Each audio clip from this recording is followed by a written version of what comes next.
राजपुताना के वीर राजा रघुवीर सिंह अपनी तलवार की धार और अपने हृदय की दया के लिए प्रसिद्ध थे। उनका राज्य मेवगढ़ चहुं ओर समृद्धि और शांति का प्रतीक था। परंतु हर महान राजा की तरह उनके जीवन में भी एक ऐसा समय आया जब उन्हें खुद को और अपनी शक्ति को परखना पड़ा। यह कहानी एक ऐसे कठिन समय की है जब रघुवीर सिंह को अपनी जनता की रक्षा के लिए एक असंभव परीक्षा से गुजरना पड़ा। मेवगढ़ के राजमहल में एक प्राचीन घंटा था जो केवल संकट के समय ही बजता था। एक रात जब पूरा राज्य गहरी नींद में था, वह घंटा अचानक अपने आप बजने लगा। रघुवीर सिंह और उनकी रानी तारिणी तुरंत जाग उठे। यह घटना पहले कभी नहीं हुई थी। राजा ने अपनी तलवार उठाई और अपनी सभा के मंत्रियों को बुलाया। घंटा बजते ही पूरे राज्य में अजीब सी बेचैनी फैल गई थी। सभा में राजपुरोहित ने कहा, महाराज, यह घंटा कोई साधारण संकेत नहीं है। यह देवी कुलदेवी का आह्वान है। इसका मतलब है कि राज्य पर कोई बड़ा संकट आने वाला है। रानी तारिणी ने चिंतित स्वर में पूछा, पर कौन सा संकट? पुरोहित ने बताया, महल के पास स्थित काली पहाड़ी के नीचे छुपा एक प्राचीन रहस्य है। वह रहस्य जाग चुका है, लेकिन उस तक पहुंचने के लिए महाराज को एक कठिन परीक्षा से गुजरना होगा। राजा रघुवीर ने बिना देर किए अपनी यात्रा शुरू करने का निर्णय लिया। उन्होंने अपने सेनापति और रानी को महल की रक्षा करने का आदेश दिया और अकेले ही काली पहाड़ी की ओर निकल पड़े। उनके पास उनकी तलवार धारणी शक्ति थी, जो उनकी वंश परंपरा की पहचान थी। काली पहाड़ी पर चढ़ाई करते समय उन्हें एक रहस्यमयी आवाज सुनाई दी, हे रघुवीर, यदि तुम सच्चे राजा हो तो अपनी तलवार का नहीं, अपने हृदय का प्रयोग करो। पहली परीक्षा। पहाड़ी के पहले मोड़ पर राजा को एक विशाल द्वार दिखाई दिया। द्वार के दोनों ओर दो मूर्तियां थीं, जिनमें से एक बोलने लगी, राजा, यदि तुम इस द्वार को पार करना चाहते हो तो अपने सबसे प्रिय धन का त्याग करो। रघुवीर ने अपनी तलवार की ओर देखा।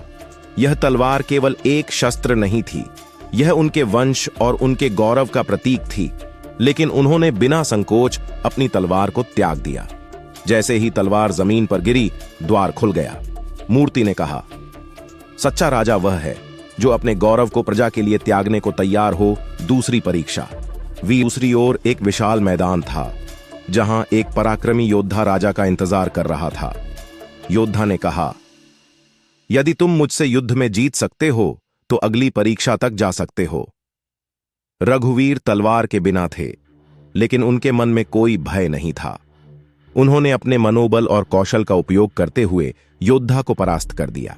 परंतु जैसे ही योद्धा गिरा, उसने कहा, युद्ध जीतने वाला वीर नहीं, वह है जो युद्ध से बचाए। यह सुनकर रघुवीर को समझ आया कि सच्ची वीरता केवल जीत में नहीं, बल्कि शांति में है। तीसरी परीक्षा। अगला कक्ष एक अंधेरी गुफा थी। गुफा के भीतर एक कुंड था, जिसमें अंधकारमय जल भरा हुआ था। कुंड के बीच में एक मणि तैर रही थी।